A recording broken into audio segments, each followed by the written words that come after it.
Yeah, I do think that there are some real beacons of hope in the midst of these, really difficult times. But it is astonishing just the speed and stupidity and just outrageousness of some of these actions. Like for the National Park Service under Trump to delete reference to Harriet Tubman and to downplay slavery in the Hmm. description of the Underground Railroad. It's so factual, it's Hmm. so offensive, it's so Hmm. grotesque. And then and then for a period, although they claim to have restored the website pages, but for the Pentagon to delete Jackie Robinson and his service to this country, to delete the reference to the Navajo code talkers Hmm. whose language helped protect the United States from the Germans during World War II, to delete the reference to the Native American heritage of one of the brave men who survived the slaughter of Iwo Jima, to raise that flag on that island, our flag on that island. Just the grotesque deletion by these either ignorant or malicious, or both ignorant and malicious people, is Hmm. really astonishing to see. But I really appreciate that you grounded this in this historical reference back 100 years ago to the detestable Woodrow Wilson, who also, decided to hold a premiere for The Birth of a Nation, one of the Hmm. most racist films ever created, at Hmm. the White House. He was that racist. And ultimately I think Princeton removed him from one of the schools that he was named for. And there's been a reckoning of some of his outrageousness. I don't want to wait 100 years for a reckoning in response to what we're seeing right now. We're going to have to urge that reckoning come sooner. But Noliwe, I wanted to ask you about your book on integration, because I studied this issue as a lawyer, and Brown versus Board of Education, and the slow walking of the integration orders, and then ultimately the failure of the federal courts in that Milliken versus Bradley case to integrate Detroit by basically allowing the white suburbs with white flight, to be impervious, and how that Hmm. really was a failure to keep the promise of Brown. So I Hmm. haven't read your book yet, but I'm looking forward to it. I wonder if you could share with our audience a little bit more about that book. Oh, thank you. Yes, of course. Happy to talk about my book. Um, it's a look at Brown that was occasioned, and school integration that was really occasioned by my coming to discover that Topeka, Kansas, which is the namesake of the Brown v. Board of Education at Topeka, Kansas Board of Education, was actually a separate but equal state. And I had not somehow learned, this is my third book that I've written about education, and yet I just learned that Black people in Topeka fought the NAACP for a good 20 years to try to keep their schools separate but equal. And I had never really heard that had happened. And in thinking about what that actually meant, the slow walking that you mentioned of implementing integration. So 1954, it's illegal to have dual school systems, one for Black people, one for white people. People have to be able to remove the barriers so people can be in here together. Um, but what ends up happening is, instead of integration, they come up with desegregation, where they just want a few folks in white institutions. But because we were going for integration, Black schools, Black teachers were fired, Black schools were closed because we weren't going to need them anymore. The white schools were better, and now Black children are all going to be going there. And so over a period of 10, 15 years, I talk a lot about Florida, in Pinellas County, Florida, and that story is where my grandparents were teachers in Clearwater. Uh, what ends up happening is you dismantle all of the educational supports for the majority, while going forward with this idea we're going to sprinkle a few around. And then integration, wholesale integration, never actually happens. It's not allowed to happen.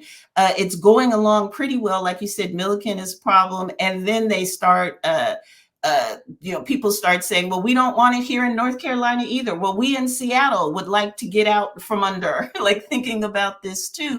And there's a wholesale retreat from the idea of integration. And you still have Black children overwhelmingly being educated in poor, underfunded, segregated schools today. at levels that rival about a decade after Brown, not the same as pre-Brown, but about a decade after Brown, levels that rival it. And there's not those supportive communities, those supportive teachers that can at least step in while we figure out what comes next to aid integration. So it tells that story through my family history, my grandparents, my father, me, and my son. And Noliwe, you said something that really just stuck with me. And you were talking, we see these images of, Ruby Bridges. We see the images of children being escorted into class by, National Guard. We see the angry mob behind them, the angry white mob behind them, yelling at them, spitting on them. And we sort of hold those up as these symbols of bravery and resilience and commitment to civil rights. But rarely do we think about that child being forced into a circumstance where they are not loved and they do not feel the love that they experience in their community. And I so appreciate that you, again, ground us in the actual experience of failing to live up to the promise of integration and instead isolating some kids in spaces where they are under constant threat and constant fear.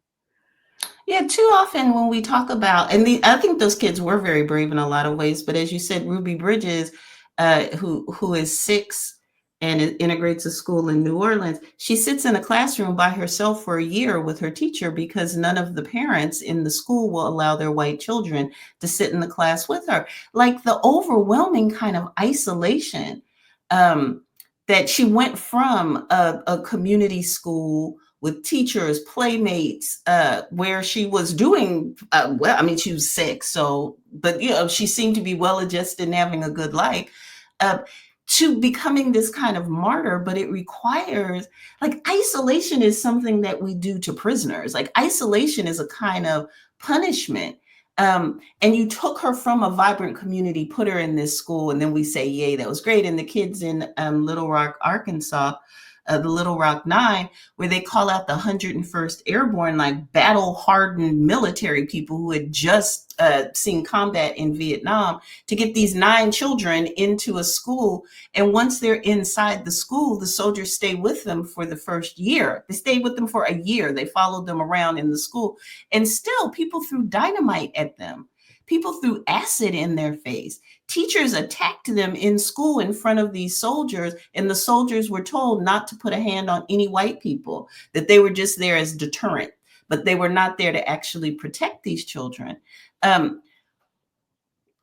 It was so, the resistance to wholesale integration was so pitched. I mean, there's a term, massive resistance, that arises after the 1950s. But I think it's an interesting way to, I think it's a useful way to think about this period that we're seeing now. To think about who are these people that's not just the administration, but who seem comfortable with schools that are free from Black people, or certain classrooms, the higher performing classrooms, the more rigorous tracks, that we're comfortable in this day and age with them being free of the Black presence. And so it's what we're seeing at the federal level is certainly far and away. I am not trying to equate what the decisions parents make about what to do with their kids with this bullying that we're seeing and this purging. But I think it's a first cousin. I don't think it's the same thing, but it's their kin. The level of comfort that we have with all white educational spaces, and without really thinking about how did they come to be such, how are they maintained in that way. And so those are some of the questions my book is asking us to think about.